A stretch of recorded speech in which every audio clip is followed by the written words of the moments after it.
بن کر اس آیت کو کتنا پیسہ آپ خرچ کرتے ہیں.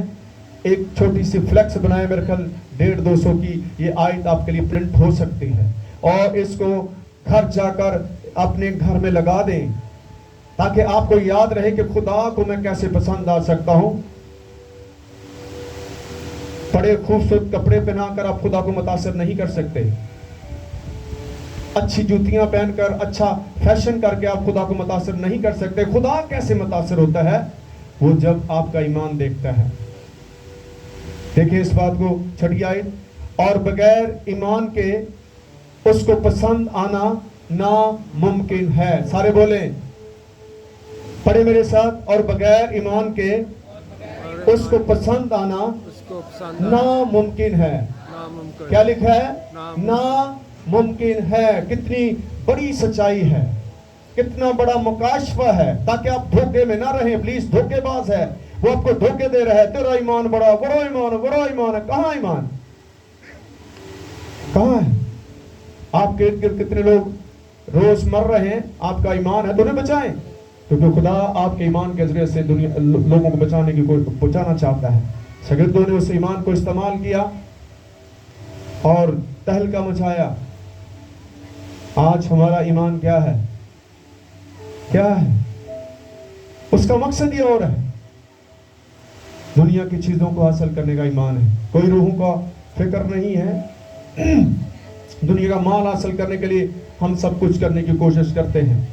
تو خدا کیا کہتا ہے؟ اور بغیر ایمان کے اس کو پسند آنا کیا ہے جی؟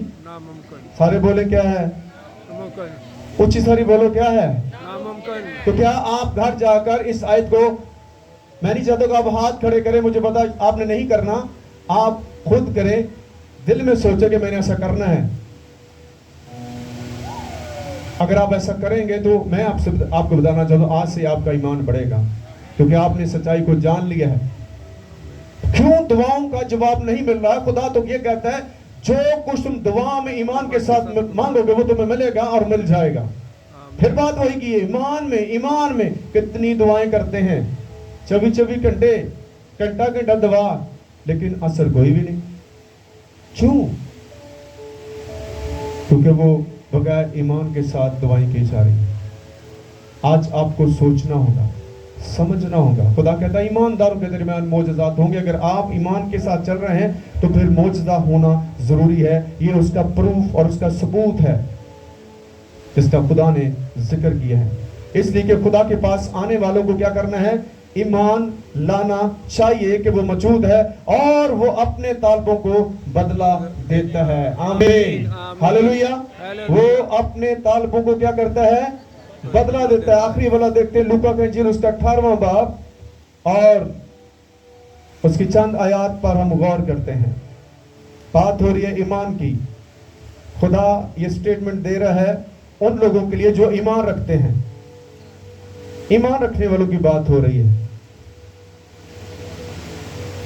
18واں باب